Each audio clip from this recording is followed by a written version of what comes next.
All right, Appleton Makerspace Leadwell 550D power up sequence. This switch back here, turn it to on.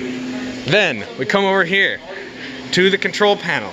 Underneath the laptop, we press this. It turns that on. Just hold it for a second. There it is. Okay, turn that on.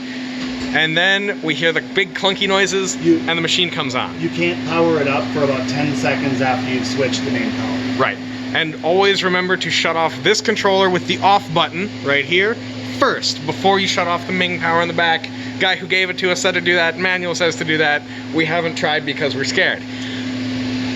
Go.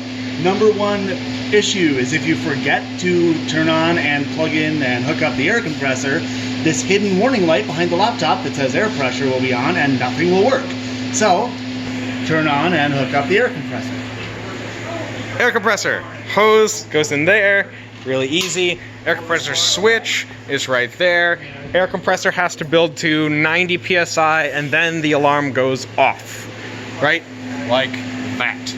Okay. If you screw up and can't see the light and you get alarms for things and you know what you're doing, on the alarm screen you might see a message that says something about air pressure. Good luck. Okay, once it's on and we have air pressure, first thing we probably want to do is home the machine.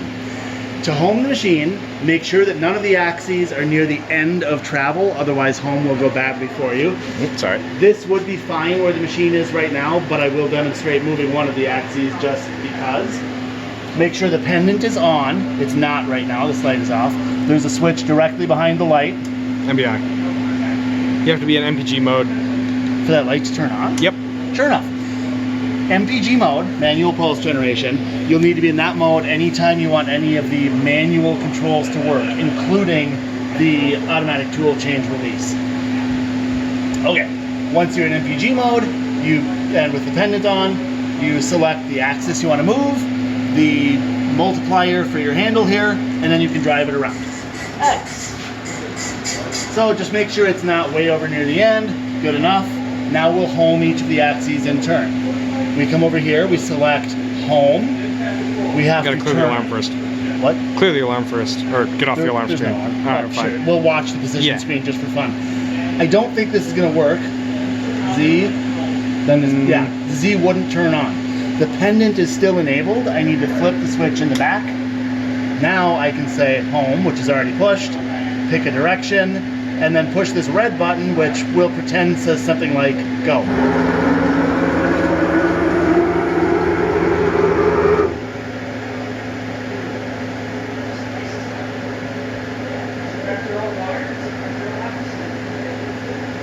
Z-axis 0. If you home too fast, it may cause an error and you may need to force the machine to move off of its axis using this override button on the side.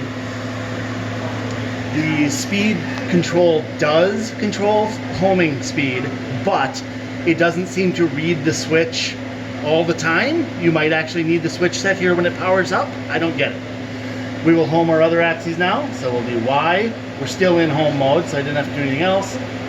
Y and go.